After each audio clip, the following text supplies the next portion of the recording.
In the new song Manchild by the love of my life, Sabrina Carpenter, there's a line that I love that's just the thesis statement of the whole vibe of the song. It's in the bridge and it goes, "And I swear they choose me, I'm not choosing them."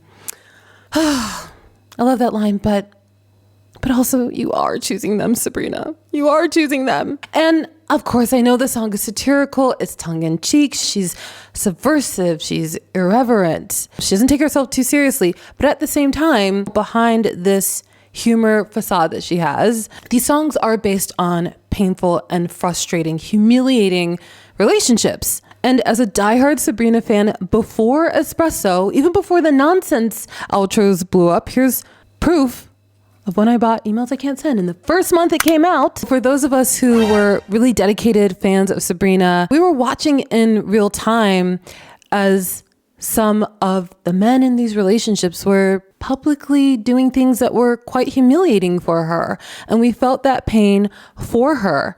And I'm going to touch on this as well later in the video because I see some timelines of some of these events online. And it's frustrating because they leave out key details. So when she makes a song about men, children, we remember the pain that she went through that's inspiring this song, even though it's humorous and tongue-in-cheek. And we understand why she feels so frustrated and confused. Why does this keep happening to me? I'm not choosing this. And this is the plight of a lot of codependent people and people who have an attachment style that's an insecure attachment style. This feeling of, why does this keep happening to me? I don't understand it. Sabrina is a very self-aware person and she makes very tongue-in-cheek music that's kind of making fun of her and roasting these men.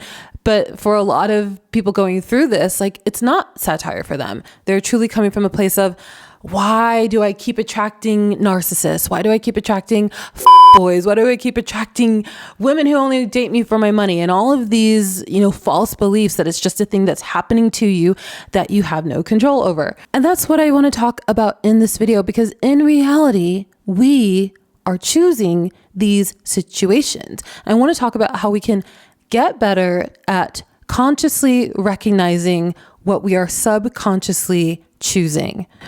But first, can I just say, cheers to you, cheers to us, because if you're on this channel right now, that means that the algorithm has probably suggesting to you videos about attachment styles, insecure attachment, maybe healing, codependency, things like that. And that means that you are in this moment of your life right now working on those things, you're healing those things.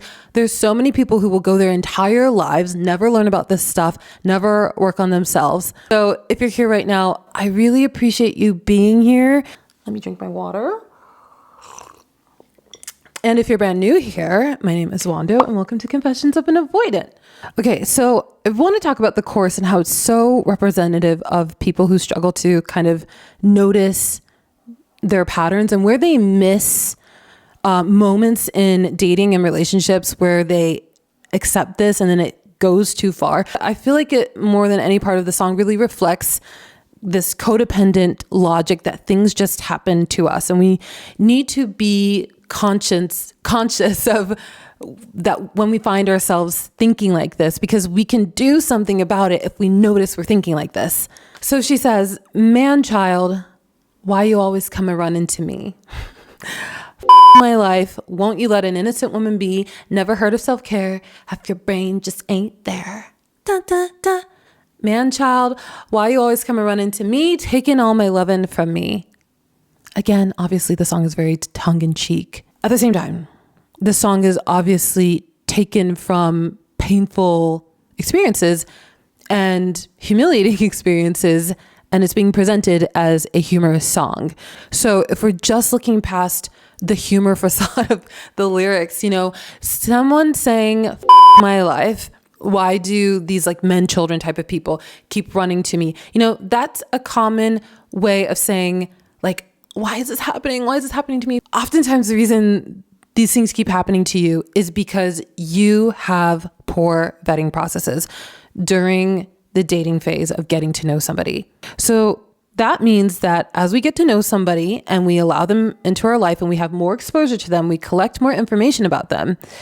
And it is up to us to make that information mean something and hold it against our standards, our morals, and our boundaries and go, does this information communicate to me that we are not compatible? Yes or no? And it's up to us to go, this communicates to me that this person is not compatible with my morals, boundaries, and standards, and I'm going to exit stage right. Or be like, you know what? I'm just going to, hopefully this person will change. I really like them. And then you ignore those things. And that is a poor vetting process. And again, Sabrina, I love her. She's so self-aware because she admits this about herself in Lie to Girls. She says, don't swear on your mom that it's the first drink that you've had in like a month. And don't say it was just an isolated incident that happened once. So in that song, she is choosing to ignore these isolated incidents that keep happening. She's choosing to ignore that keeps saying that he's gonna, go to therapy maybe for alcohol addiction issues, and he doesn't. It keeps happening. So in this song that is clearly funny, when she says that you said your phone is broken and you forgot to charge it, and she's joking about it. Well, we know from Lie to Girls that, actually she's serious and she's hurt and she's frustrated. But long story short, it is up to us to notice patterns that don't sit right with us, that make us uncomfortable, that make us frustrated, that make us feel like we can't trust our partner, etc. I had an ex-boyfriend who kept disappearing, and his phone would be off or whatever. I don't know. And then he would reappear the next day and he'd be like, oh, my phone died. I forgot to charge it. It's like, yeah, right, dude. And I dumped him. Because it's like, when that keeps happening, that is all the information I need to know. I'm not going to use magical thinking and pretend okay, yeah, your phone. Yeah, you just forgot. BS. So we have choices.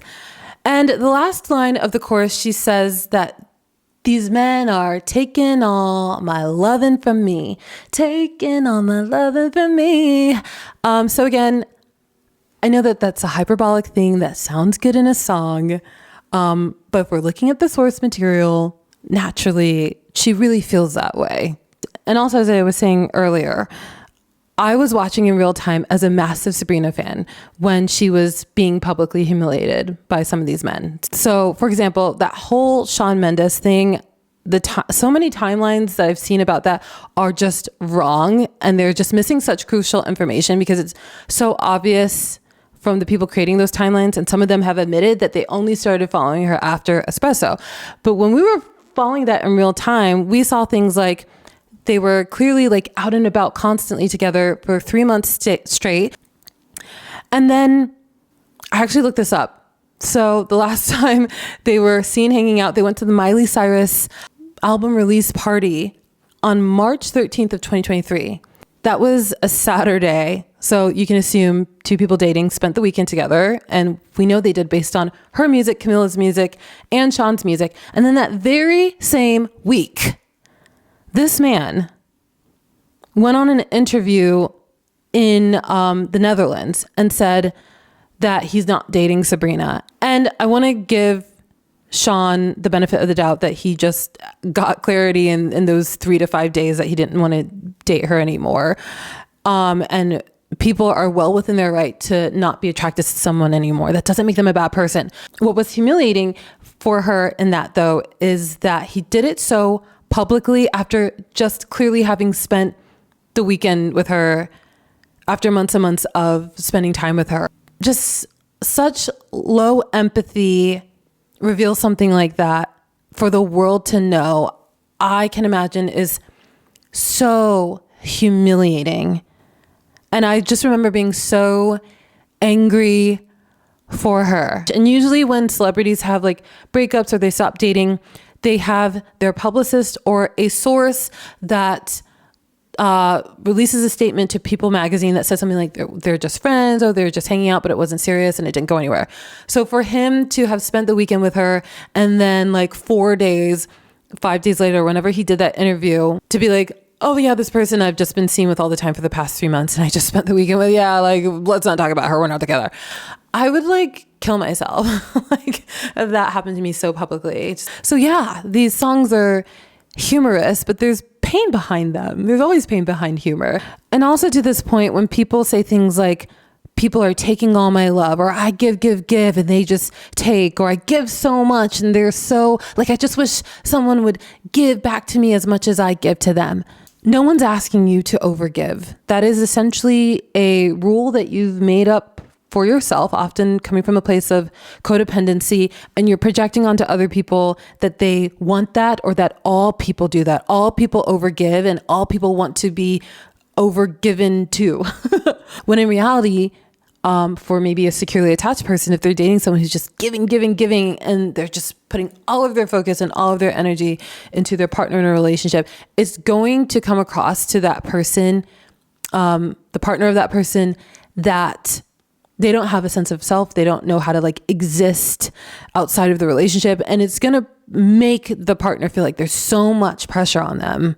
So how can we get better at consciously recognizing our subconscious choices that are making us sign up and log into dynamics day after day that we don't feel fulfilled by and eventually humiliated by?